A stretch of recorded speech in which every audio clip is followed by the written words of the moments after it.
saved up over $500,000, had a paid off house, living well. Stock? Learn about stocks, exactly.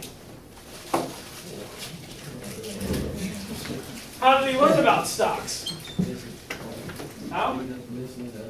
Listening to other people, asking questions, right? What are some of the other things he did? He invested, but we thought that was kind of like along the lines of stocks. Took advice. What did he do with his money? He had a savings account. Savings account, yeah, exactly. Is that you in the white? Yeah. There you go. Oh, sorry. Heads up. All right. So we got a couple different things that he did. Do you think he had a budget? He budgeted his money, made sure where it's going. You know, like I was saying with the bad hair day, if you don't plan where your money's going, and you're just kind of going out and, oh, I've got this money here, I'm just going to spend it, or I've got a credit card bill, I'll just pay it, and aren't keeping track of your money, how are you ever going to know what you can spend every week, or what you can spend every day, or what you can spend every month?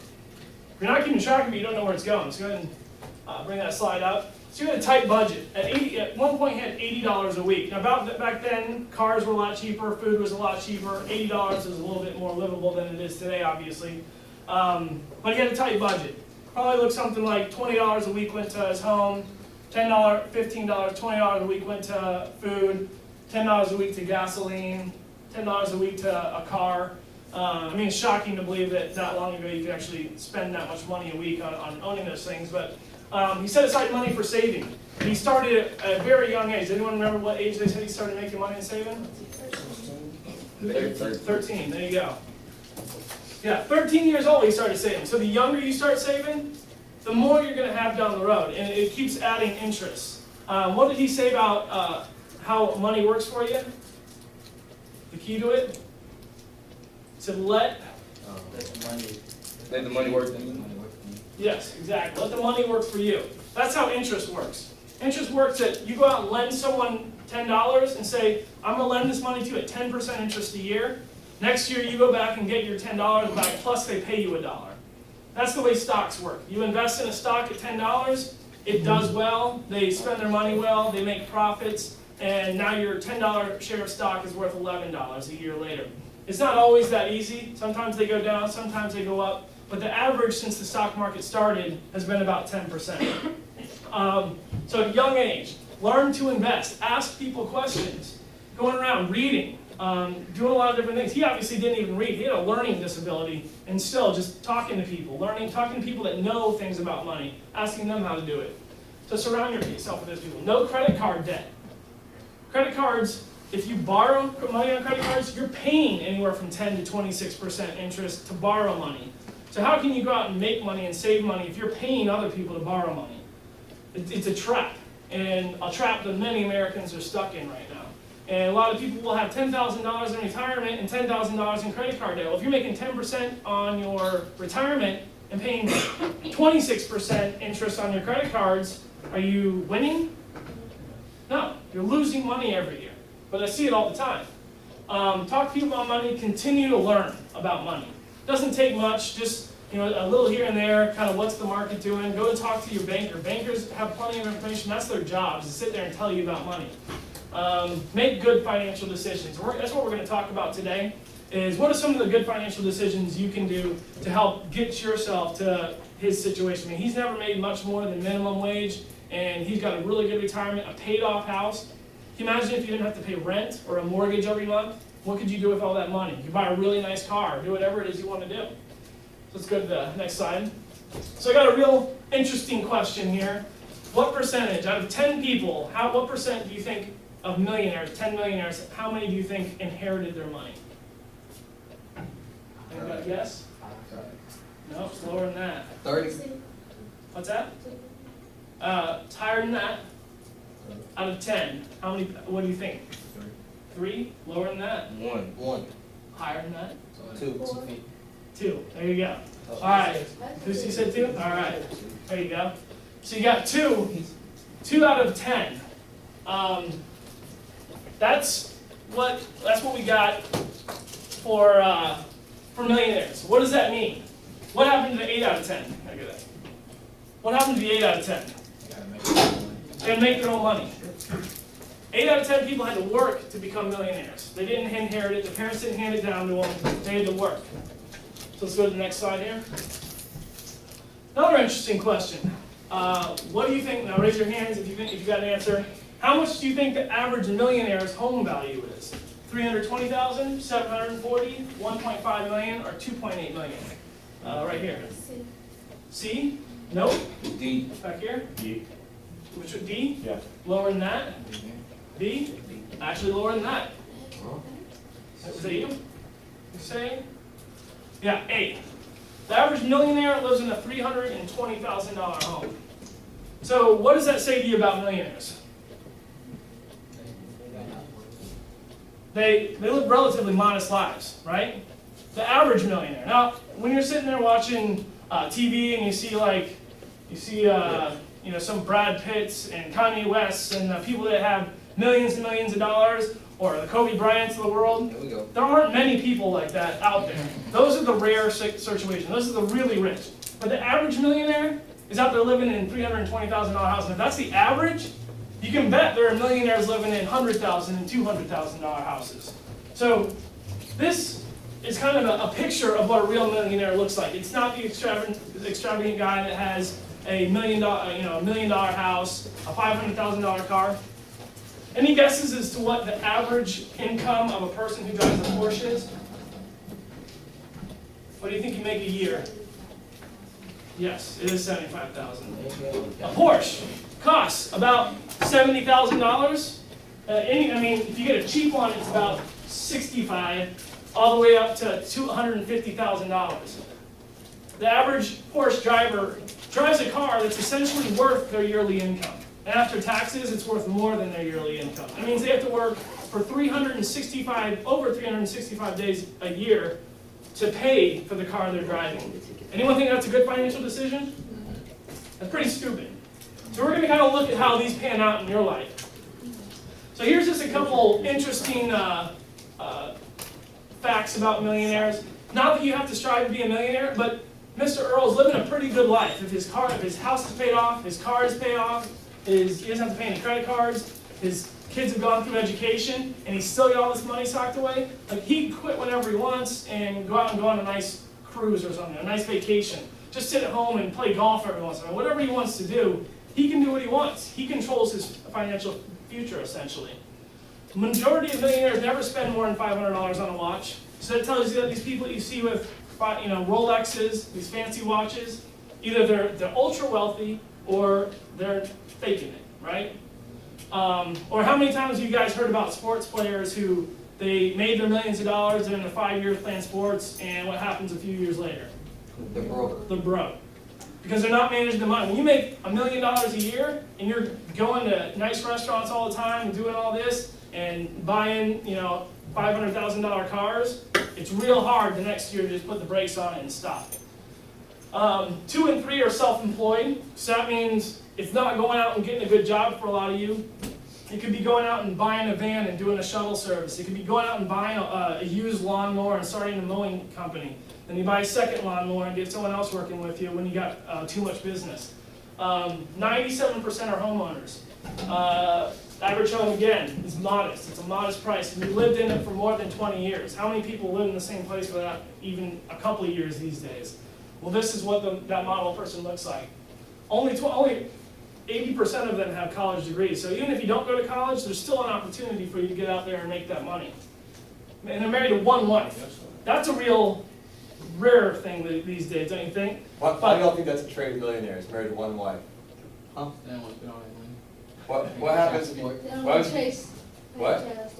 Okay, no child support. No child support. And if you get divorced, you split up. You were married, you split up. What happens?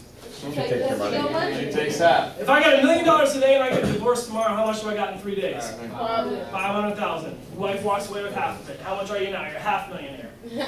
And you got to start all over, going back to $1 million, right? So married to one wife. So try and find someone you really like out there. The average age is 57 years old.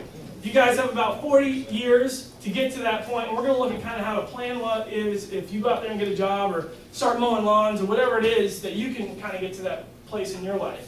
Let's go to the next slide here.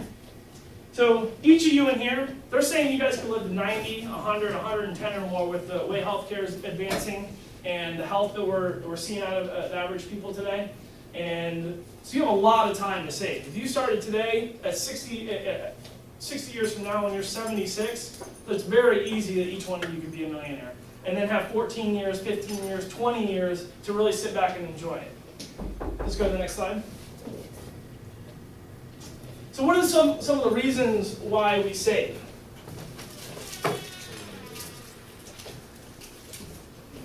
Yep.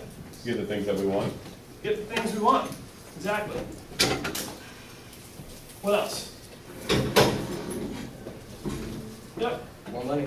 More money? Yeah, gotta have more money, but what are you gonna spend that money on? Give me some. What are some good things to save money for? A house. That's a great option. There you go. Exactly. Save money for it as opposed to put it on a credit card and pay for it for 3 years. That's great. Anything else? Anyone thinking about doing anything more after high school? Maybe College. college. Great option. Yeah. So we'll go ahead and we've got education.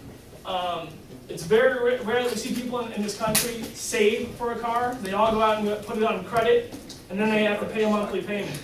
The average car payments, the average interest on them is anywhere from 3.5% to 17%, which you saw in the article here.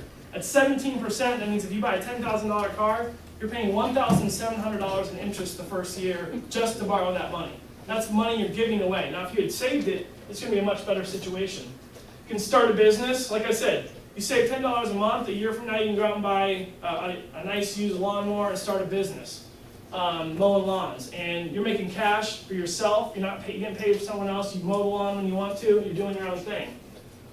Financial freedom. Planning for emergencies. So many times people are like, oh, I had an emergency. I got a cold and I had to go to the doctor. I had bronchitis or something and had no idea I was going to get sick. Well, no one has any idea they're going to get sick, but you get sick, right? You got to plan for that. You plan today, save $5, $10 a month for the fact that you might have to go to the doctor 6 months from now or a year from now, right? And education. You start saving a little bit now. You can go get an associate's degree and increase your education and the value of yourself. Investing for retirement and then wealth and security. If you spend a lot of money on hair, nails, those are things you may have to save money for. Spend a lot of money on traveling or getting a nice car. Those are things you got to save money for. So those are things you need to plan for. Or you can save for Kung Fu lessons. This gentleman here clearly did not save for Kung Fu lessons, and he got jacked up as a result of it. All right. So which one would you rather be? Someone who's not getting any sleep at night, struggling to make payments, wondering how I'm going to pay that credit card bill the next day, how I'm going to make rent.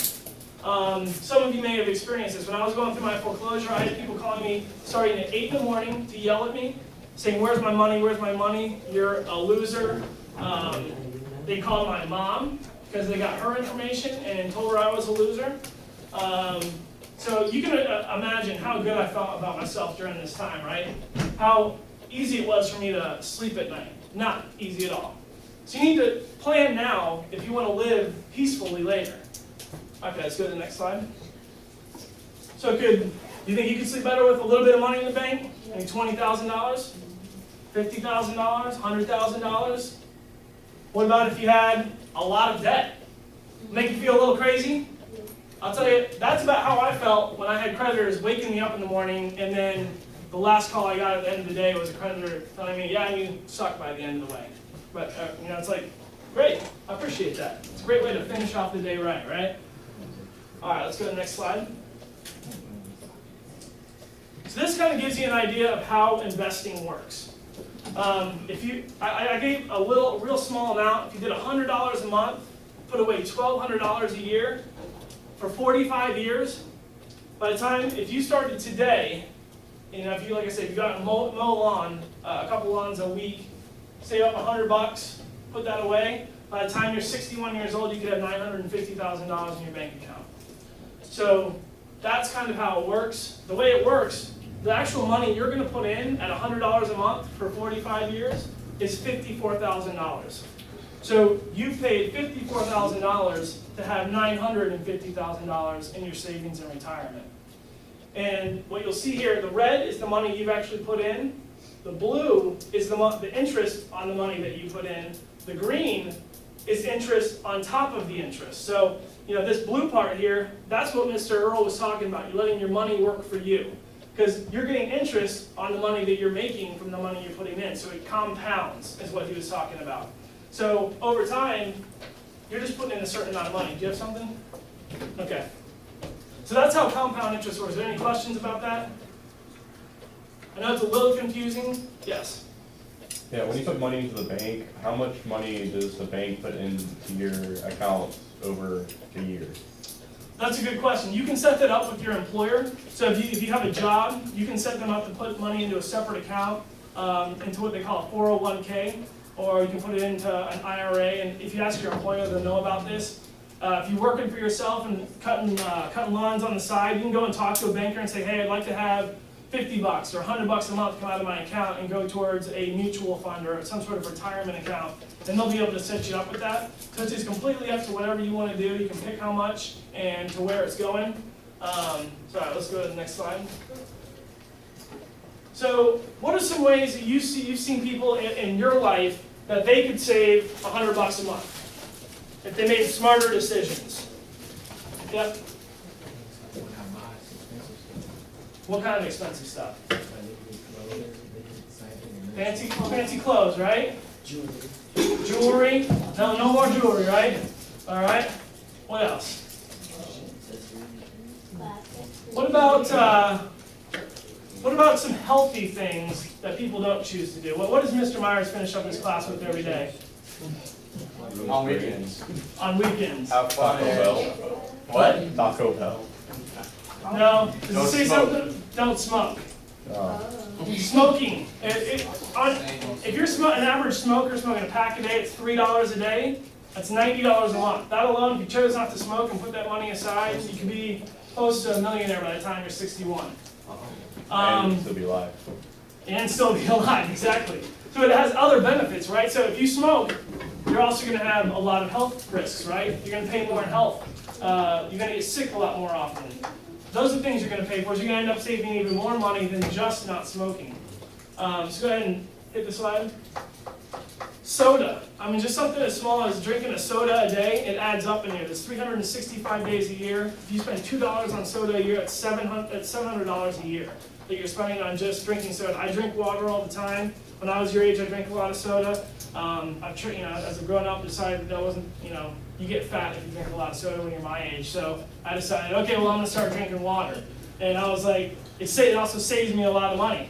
I don't smoke. Learn to cook. I cook a lot at home. I actually enjoy cooking now, as opposed to going out and spending $50 on a meal. Keeping good credit. That's something we're going to talk about and that we saw in here. Bad credit costs you a lot of money, right?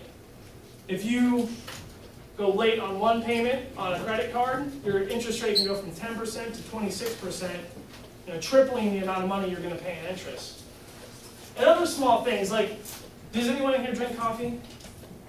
Do you? I don't know if... Okay, we drink coffee.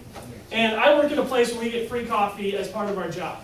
Well, I've had friends that pick up McDonald's and Starbucks coffee on the way into work, $2, $3 a day. That adds up. In a year, if you're spending $3 on Starbucks a day, that's $900 a year they're spending on coffee that they could have just gotten free coffee at work because they prefer Starbucks coffee or because they prefer McDonald's coffee. I'll take the cheap coffee any day. In fact, for $900 a year, it's one vacation I get to go on that they're not going to get to go on, right? So it's small decisions in life that really add up. So let's go, and also the added benefit of health, which you kind of brought up there, is not smoking. You're not going to be in the doctor as much. You're not going to spend thousands of dollars trying to get a lung implant or a heart implant or all the other things. Bikes. If you can avoid a car is the worst investment. So we'll talk about that as well.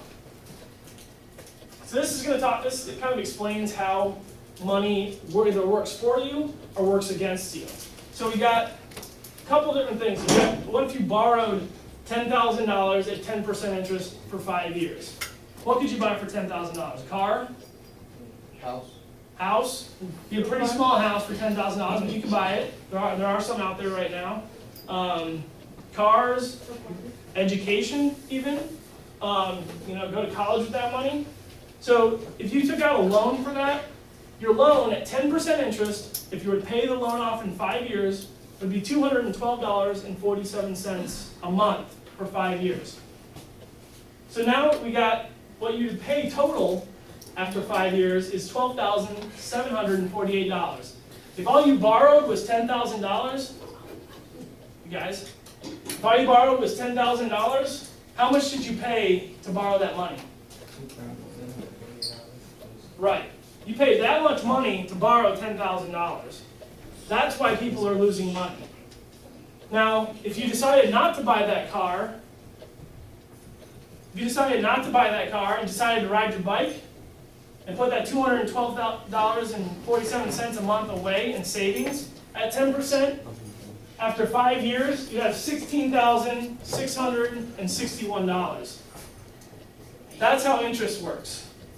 Now with that, you could go pay cash for a car, a much nicer car than you're going to get for that $10,000, and not have a car payment.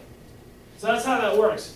After 5 years, you either have a brand new car you saved up for $16,000, or you paid someone $2,800 to borrow some money. And interest can either help you or hurt you. Interest is going to charge you a lot of money for borrowing money if you're going to live a lifestyle where you go out and putting things on credit cards, taking out loans, or interest, if you save it, can make you a lot of money. And that goes back to that graph I was showing you where you can have $950,000 after 45 years. So let's go to the next slide. So that bottom line is pretty important. You can either borrow money and pay a lot on interest, and it can work against you, or interest can work for you if you save a lot of money. You either lose about $3,000, you gain about $4,000. In both cases, same interest. Yeah, and look at this, the difference between, if you're paying someone, you're paying $2,700 to borrow the money, $2,748, or you're making about $4,000 in that same amount of time. The choice is yours. So the automobiles, why are they an awful investment? Car notes, car insurance, or not car insurance, but car payments. And car payments, essentially you're paying interest for borrowing money to buy that car. What else? Gas. Just to go anywhere, you've got to, did you want something different? Yeah, just to go anywhere, it's going to cost you money. You figure an average car gets about 20 miles per gallon. For you to go visit your buddy and come home with gas the way it is today, it costs you $3.50. Everywhere you go, you got to be figuring how much money it costs to go do something. So let's look at some of the things here. Costs a lot of money to maintain. Costs a lot of money to insure. If you're a guy, you're going to pay more.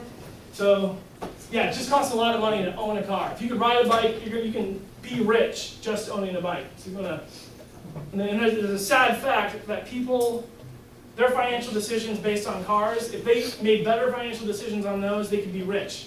I have a car I just did work on at my shop Eurofix. It's a BMW, 2006 BMW with 100,000 miles on it. We did $1,500 in repairs on it, and after inspecting it, it needs another $3,500 of repairs. BMWs are notorious for leaking out of the engines. Now, at 100,000 miles, he has to do $5,000 in repairs to get his car up and running again well. If he had a Toyota Corolla, he would have paid less for the car, he'd get better gas mileage, and he wouldn't have to put any repairs into it. My fiance drives a Toyota Corolla, and 100,000 miles, no leaks, no repairs are needed. It'll probably be another 50 or 60,000 miles before she ever has to fix anything because of the way it's designed. If you want to make good decisions about buying cars, doing your research. A lot of you are coming up at an age where you're going to be looking at buying a car, and just by doing smart car decisions can save you $100 a month. There are many cars out there, but not many good cars. So look on things. Consumer Reports is a magazine that ranks all the different cars and how efficient they are and how well they hold up. You can go to your library and get Consumer Reports. Obviously, you all know how to Google. You can Google a car, say, oh, I want to look into getting a Honda. in this kind. Find out what people are saying about it. It'll give you the miles per gallon, an important thing to consider when buying a car. All right, we'll go to the next slide. So if you were to look at these two cars, we got a Toyota Corolla for $18,000, a BMW, brand new BMW, $36,000. Who would buy the BMW? Quick vote. Who wants the BMW? Raise your hand. I don't want that. 1, 2, 3, 4, 5. I only got 5? All right, I got a total vote of like 16 in this class, right? Who wants the Corolla? Raise your hand. 1, 2, 3, 4, 5, 6, 7. All right. Why'd you vote for the BMW? Someone picked the BMW. Why'd you vote for it? I saw. Because I like What? Why'd you vote for it? You like it? Okay, 'cause it looks good, right? It's a. We can also say it's I a. want both. You want both? Okay. So the idea's just greedy. But what I heard going for is BMW is kind of a sexy car, right? Looks But pretty good. Toyota look like it's a better brand. Looks like it's a better brand. Okay, I want to hear from BMW still. Who else bought the BMW? Who else? I saw 5 people. Someone else. Why'd you want the BMW? Going once. I saw 5 hands. Come on. I see Oscar hand for the BMW. Why'd you want the BMW, Oscar? Was your German? I just have a thing for European cars. Okay, you have a thing for European cars, kind of a thing for blonde girls, right? Okay, so Oscar wants the BMW. No. What? Yeah, both of us, right? Oscar wants the BMW for that reason. Okay, personal preference. Who wanted the Corolla? Oh, man. Ooh, that's mine now. Thanks. Now, who wants the Corolla? Come on, Keith.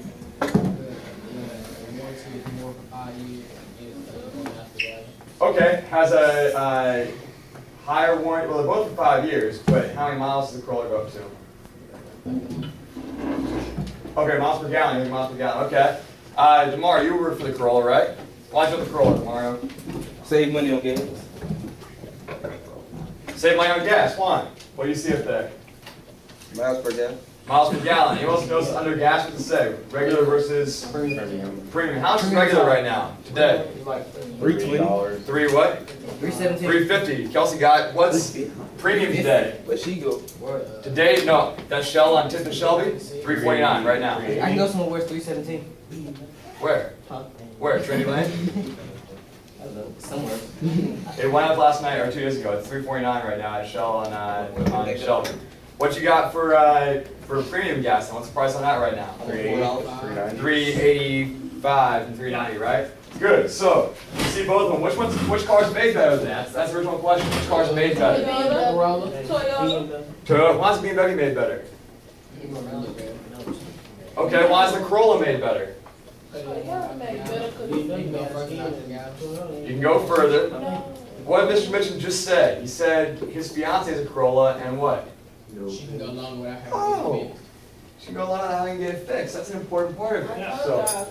Yeah, you think, just, if you look at a price tag for a vehicle and think that you have a nicer car, you're wrong. The BMWs, I mean, they drive well when they're driving. They're poorly made vehicles.